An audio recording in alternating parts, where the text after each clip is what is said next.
आज जो हमारे गेस्ट है यहां पर बैक स्टेज पर, उनकी जो एनर्जी है वो नेक्स्ट लेवल है। वो इंडिया के सबसे पॉपुलर मोटिवेशनल स्पीकर्स में से एक हैं। Please give an energetic and warm welcome to the one and only Sonu Sharma.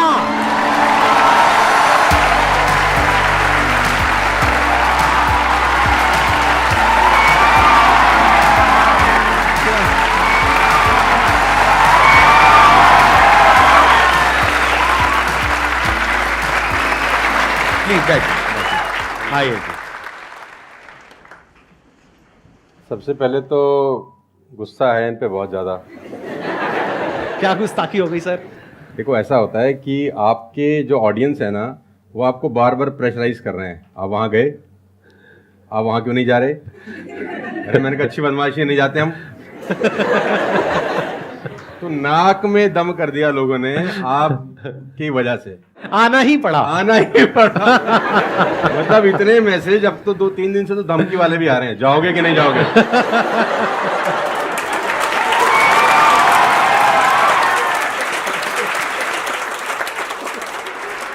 इस बहाने मिलना तो हो गया ना सर? इस बहाने मिलना हो गया। और मैं जानता हूं कि 2-2.5 महीने से हम लोग प्रोसेस में थे कि आपके से मुलाकात होगा, लेकिन अच्छा लगा बच्चों की एनर्जी देखकर और आपसे मिलकर वाकई में।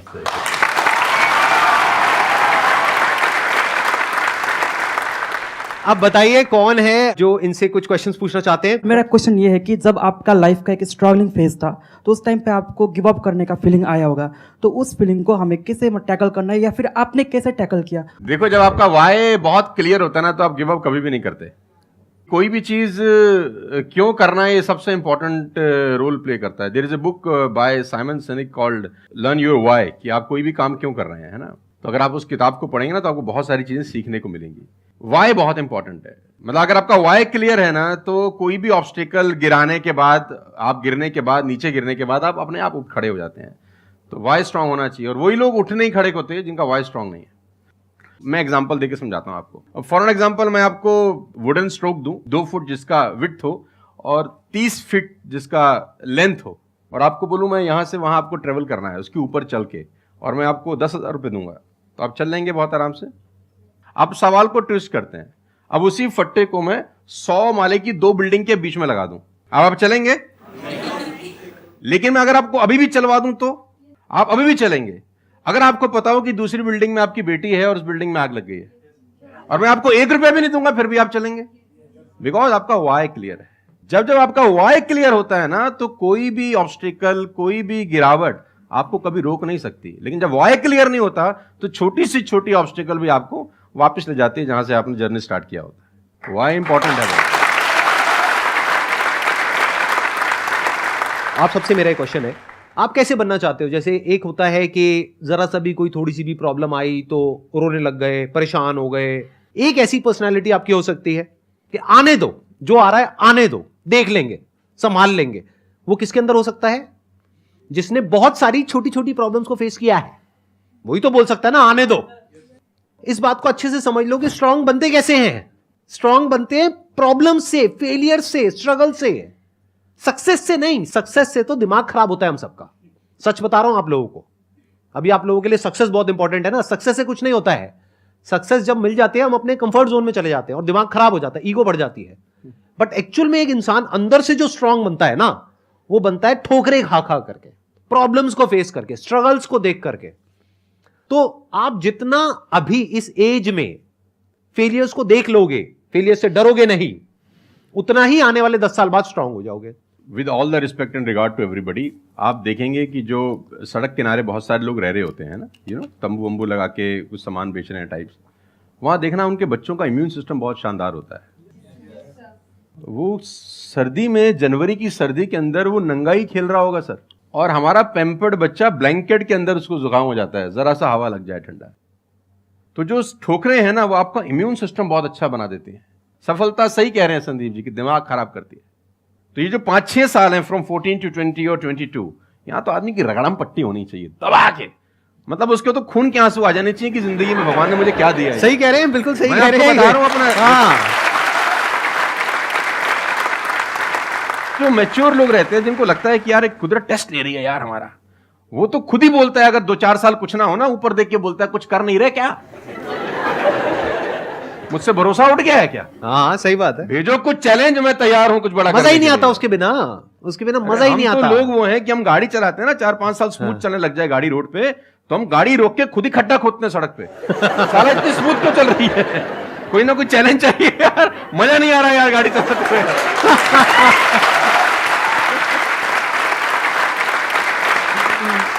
तो चैलेंजेस आपका इम्यून सिस्टम बहुत अच्छा करती हैं, और मेरे हिसाब से 14 और 20 साल का जो एज है, इसमें तो खूब पिटाई होनी चाहिए आदमी की, खूब रगड़ा पट्टी होनी चाहिए, ताकि उसका इम्यूनिटी एक बार अच्छी हो जाए, बाकी का उसका जो 60-70 साल का जिंदगी है ना, वो लोहा हो जाता है। आपको खुद पे भरोसा रखना बहुत जरूरी है। दुनिया तो नहीं करेगी, ये तय है। दुनिया तो चड्डे में बम लगाएगी आपके। हाँ, तकलीफ ये नहीं है कि चड्डे में बम लगाएगी, तकलीफ ये है कि रिमोट भी अपने हाथ में रखेगी जब मन करे। हाँ, जब मन करेगी वो खास। सही दुनिया बात पे है। भरोसा नहीं करेगी, ये तय है। लेकिन अगर आपने भी भरोसा नहीं किया अपने ऊपर, तो मुझे लगता नहीं है कि वो ऊपर जाएंगे तो वो खुश होगा। वो कहेगा मैंने क्या बना के भेजा था यार, तुमने साला खुद पे ट्रस्ट नहीं किया यार। मेरा ये मानना है कि आदमी पहाड़ की चोटी से गिर जाए ना, वापस खड़ा हो जाता है। ऊंट से गिर के भी खड़ा हो सकता है, लेकिन अपनी नजर में गिर जाए ना, फिर आदमी खड़ा नहीं होता कभी। हमारे को अपनी नजर में खड़ा होना है। मेरा एक क्वेश्चन है आपसे, ये जो आप अपने वीडियोस में बार बार साला साला बोलते हो, तो आपका साला एक्चुअल में है या नहीं है?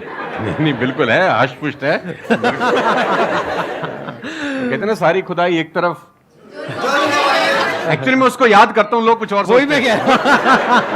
आजकल का जो दौर है ना, जो मुझे कई बार लोग बोलते हैं आप साला मत बोला करिए, लेकिन साला बोलने से जो वजन बढ़ता है ना बात में, वो कुछ और शब्द उसको भरपाई नहीं कर पाता। वो उसकी भरपाई नहीं हो पाती।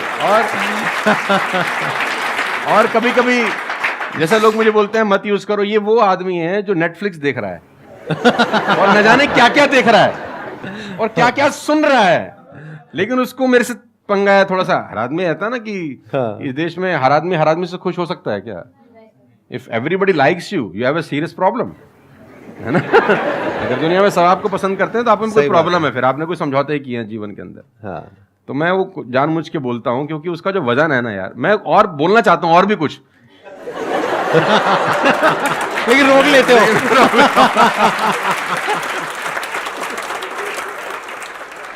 सर मैं क्वेश्चन करना चाहता हूँ कि जैसे लाइफ में सबके लिए सब कुछ क्लियर होती है, नॉलेज सबके पास है, क्लियर कट सब है सब रास्ते के लिए कि क्या करना है क्या नहीं करना। कुछ चीज़ें उनको रोकती है, पता है उसको भी वो क्या रोकती हैं क्या नहीं रोकती हैं, फिर भी वो चाह के वो बंदा आगे नहीं बढ़ पाता उन चीज़ों को लेके। एक नेगेटिविटी उसको रोकती है और उसकी सराउंडिंग उसको रोकती है, मैटर करता है, उसको सब पता है करना क्या है, फिर भी वो रुकता है। सर इसके लिए कोई ऐसा आंसर दो, आज तक किसी ने दिया ना और क्लियर कट हो। भगवान कृष्ण पांडवों के तरफ से गए 5 गांव मांगने हस्तिनापुर, शांति प्रस्ताव लेके गए कि 5 गांव आप पांडवों को दे दो, बड़े संतोषी हैं, वो लड़ाई वड़ाई नहीं करेंगे और पूरी महाभारत टल जाएगी, खत्म, कोई दिक्कत ही नहीं है। तो दुर्योधन ने बोला कि सुई के नोक बराबर भी जमीन नहीं दूंगा। तो भगवान कृष्ण दुर्योधन से बोलते हैं ये धर्म है? उसने बोला मैं जानता हूं वो धर्म है। उसने बोला करता क्यों है? बोला पता नहीं ऐसी कोई शक्ति है जो मुझसे करवाती है। ऐसा होता ही नहीं है कि गलत करने वाले को अरे मुझे तो पता ही नहीं था चोरी करना पाप है, नहीं तो मैं करता ही नहीं यार। पता होता है। वो कहता पता नहीं ऐसी कौन सी शक्ति है जो मुझसे गलत कराने को मजबूर करती है और मैं करता जाता हूं। कुत्ता रहता है ना, जो कुत्ता, उससे परफेक्ट एग्जाम्पल नहीं है। कुत्ता अगर रोटी चुरा के कहीं से भागेगा ना, आप ध्यान दीजिए, गौर करिए, कहीं से चुरा के भागे तो वो 3 गली दूर जाएगा, चोरी से खाएगा कि कोई देख तो नहीं रहा, चुरा के लाया है। और अगर मालिक उसको अगर परोसता है, ध्यान से देखना, वो पहले पूंछ उठाएगा, 2 हाथ ऊपर के करेगा, थैंक्स बोलेगा, शुक्रिया अदा करेगा, और जहां परोसी होगी वहीं बैठ के खाएगा। कुत्ते को भी पता है ये ईमानदारी की रोटी है और उस कुत्ते को पता है कि सारा बेईमानी की रोटी है, वो 3 गली दूर जाके खाता है। कुत्ते को भी पता होता है क्या सही है क्या गलत है, तो इंसानों को कैसे नहीं पता हो सकता है? सबको पता होता है कि क्या सही होता है और क्या गलत होता है। बहुत बढ़िया। फिर भी लोग करते हैं। ऐसा हो नहीं सकता। Cigarette smoking is injurious to health, everybody knows ना। अब वो 40 साल तक साला चेन स्मोकिंग कर रहा है और उसके फेफड़े खराब हो गए, डॉक्टर ने बोला भाई तेरी वारंटी खत्म है, तू विल शील लिख ले, तू जाने की तैयारी कर ले। और ये डॉक्टर साहब को अगर इनोसेंटली बोल रहे, डॉक्टर साहब मुझे पता होता, भगवान कसम मैं पीता ही नहीं, बोल सकता है ऐसे? नो, उसको पता था। पता होने से कुछ नहीं होता। मैं अपनी ट्रेनिंग में बोलता हूं execution is the most powerful thing. आपको सब पता है, सुबह सैर करने से सेहत अच्छी रहती है, हर किसी को पता होता है। गरीब भी कर सकता है, अमीर भी कर सकता है, चप्पल है तो भी कर सकता है, नाइकी का जूता वाला भी कर सकता है, लेकिन फिर भी नहीं करता ना। पता होने से क्या होता है? कुछ नहीं होता। Execution is important. यहां पर मैं थोड़ा सा ऐड करूंगा इनकी बात में। अब इस प्रॉब्लम को सोल्यूशन क्या है? जैसे फॉर एग्जांपल, एक बार आपको सिगरेट की लत लग गई, तब अगर आप एक क्वेश्चन पूछोगे तो आपके लिए सिगरेट को छोड़ना, अगर मानो आपको 10 साल हो गए सिगरेट पीते हुए, अब एकदम से सिगरेट को छोड़ना बहुत ही मुश्किल है। मैं बोलता हूं आसान है, लेकिन इतना आसान नहीं है, क्योंकि बायोलॉजिकली आपकी जो ब्रेन है वो मांगेगी उस चीज को। अब सिर्फ साइकोलॉजिकली आप क्रेव नहीं कर रहे सिगरेट के लिए, बायोलॉजिकली भी वो क्रेविंग उठेगी अंदर से। जैसे भूख लगती है, प्यास लगती है, वैसे ही निकोटिन मांगेगी आपकी जो ब्रेन है। तो इसका सोल्यूशन क्या है? जब भी कोई गलत काम करने की शुरुआत कर रहे हो, आपको पता है कि वो सही है गलत है, तभी आपने क्वेश्चन पूछा, आपको पता है कि मैं यहां पर गड़बड़ कर रहा हूं। अब वो गड़बड़ क्या हो सकती है? टाइम खराब कर रहा हूं। एक बार आदत पड़ गई टाइम खराब करने की, उसके बाद बहुत मुश्किल हो जाएगा उसको छोड़ना। बहुत लेकिन अगर शुरुआत हो रही है टाइम खराब करने वही की, रोक लिया, वही रोक लिया, पहली सिगरेट पे आप रुक गए, तो बच जाओगे।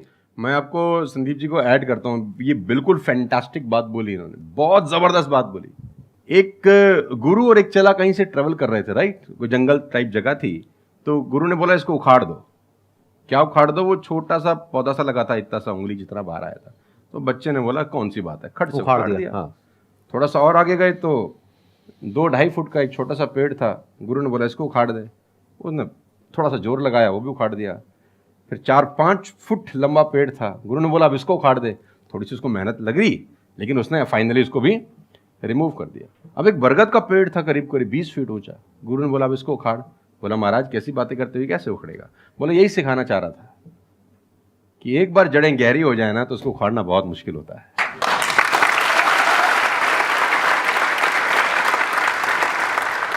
मेरा क्वेश्चन ये है कि जैसे कि हम पढ़ते हैं, आजकल ये हो रहा है कि हम मैक्सिमम हमारा फोकस ये होता है कि हम पढ़ेंगे और ये चीज़ मतलब जॉब करेंगे, लेकिन ये होता है कि जब वो नहीं होता हमारे से, तो हमें मतलब हमें कुछ बड़ा सोचना चाहिए कि हाँ अब इससे भी बड़ा कुछ हो सकता है, मे बी वो ना हो, कुछ बड़ा, मतलब अपनी थिंकिंग को कैसे बढ़ाएं, वॉश करें। देखो, ये जो सोच है ना कि मुझे पढ़ना है और फिर मुझे जॉब चाहिए, ये सोच ही गलत है। अगर आप मुझसे पूछोगे तो मेरे स्टैंड पॉइंट से सोच पता है क्या होनी चाहिए? इतना तगड़ा इंस्ट्रूमेंट हमको मिला हुआ है, ये जो ह्यूमन बॉडी है, इसको एक इंस्ट्रूमेंट की तरह देखो। कितना कमाल का इंस्ट्रूमेंट है, क्या ब्रेन है हमारे पास में, क्या थिंकिंग पावर है, क्या एबिलिटीज है। इसको हम यूज कर रहे हैं किस लिए? सर्वाइव होने के लिए। सर्वाइव तो जानवर भी कर जाते हैं, उसमें क्या बड़ी बात है? तो नॉलेज को यूज करो, यानी एजुकेशन को यूज करो कुछ क्रिएट करने के लिए। माइंडसेट को चेंज करो। अभी क्या एज है? 20 साल, 22 साल। अभी सोचो कि मैं अपनी पूरी लाइफ को क्रिएट करने वाली हूं। 20 साल, 30 साल, 40 साल, 50 साल, अभी पूरी लाइफ पड़ी है। उसको कैसे क्रिएट करना चाहते हो आप? कैसी लाइफ चाहते हो आप? उसको क्रिएट करो, और उस नॉलेज को, उस एजुकेशन को यूज करो उसको क्रिएट करने के लिए। अगर एजुकेशन सिस्टम से वो नॉलेज नहीं मिल रही है तो बाहर से ले लो। इंफॉर्मेशन एज बोलते हैं इसको। इंटरनेट पे भरी पड़ी है नॉलेज। नॉलेज की कहां कमी है? और अपने दिमाग को खोलो। सिर्फ ये लाइफ नहीं है कि मैंने यहां से पढ़ाई करी, उसके बाद में मुझे जॉब लग गई तो मैं सक्सेस हूं, जॉब नहीं लगी तो मैं फेलियर हूं। अरे नहीं, वो समय गया। आज अनलिमिटेड ऑप्शंस हैं। फिर भी अगर हम ऐसी बात करते हैं तो इसका मतलब क्या है कि अभी हमारा दिमाग खुला नहीं है, दिमाग बंद है। बोलते हैं ना, mind is like a parachute, it can't work unless it's open. तो दिमाग को खोलो, देखो दुनिया में क्या क्या हो रहा है। Job is not the only way to make money, there are lot of ways to make money. You must have that capability to create something of value for the society, for the world. अगर आप ऐसा कुछ कर सकते हो तो दुनिया तैयार है आपको पैसा देने के लिए। आप इसको ऐसे देखो, मैं आपसे एक क्वेश्चन पूछता हूं। आपकी लाइफ में मानो कोई बहुत बड़ी प्रॉब्लम है और वो किसी पर्टिकुलर प्रोडक्ट से या सर्विस से सॉल्व हो जाती है, आप पैसे दोगे या नहीं दोगे? देंगे। दोगे ना? तो और लोग भी तो आपको देंगे। इसी को तो बिजनेस बोलते हैं। मेरा एक वीडियो है, अगर टाइम मिले तो देखना, कि इस दुनिया में जंगल का शेर बनना, सर्कस का नहीं। शेर तो सर्कस में भी रहता है ना। अब वो जो चाबुक वाला ना उसको नचाता है, आग में से भी कूदने को बोलता है तो बेचारा कूद जाता है। उसको सिर्फ सहूलियत ये होती है कि उसको टाइम पे खाना मिल जाता है बस। लेकिन जो जंगल का शेर है उसको कभी मिलता है, कभी नहीं मिलता। उसको रोज हॉन्ट करना पड़ता है। Every day when the sun rises उसको भागना पड़ता है शिकार के लिए, नहीं तो वो शाम का अपना सूर्यास्त नहीं देख सकता, मर जाएगा। डेली भागना है, डेली दौड़ है, डेली लड़ाई है, डेली जंग है उसकी। लेकिन सर्कस के साथ कोई जंग है ऐसी नहीं। उसको धूप की तकलीफ नहीं है, धूप उसको पड़ेगी नहीं, बारिश उस पर आएगी नहीं, सेफ सिक्योर है, मस्त रह रहा है, उसकी टेक केयर हो रही है। लेकिन साला कोई जिंदगी है? बच्चे भी पूंछ पे हाथ लगा के चले जाते हैं जब पूंछ बाहर घूम रही होती है। अब यही पिंजरा हटा दो, अब बच्चे को बोला हाथ लगाइयो, है ना? तो जिंदगी में बनना, तो जंगल का शेर बनना, चैलेंजेस होने चाहिए। आराम से 2 टाइम का खाना मिल जाएगा, वो तो सर्कस वाली कहानी है, मुझे सूट नहीं करती।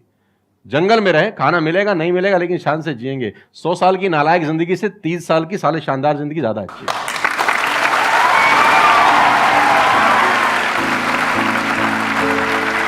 Thank you so much. Thank you.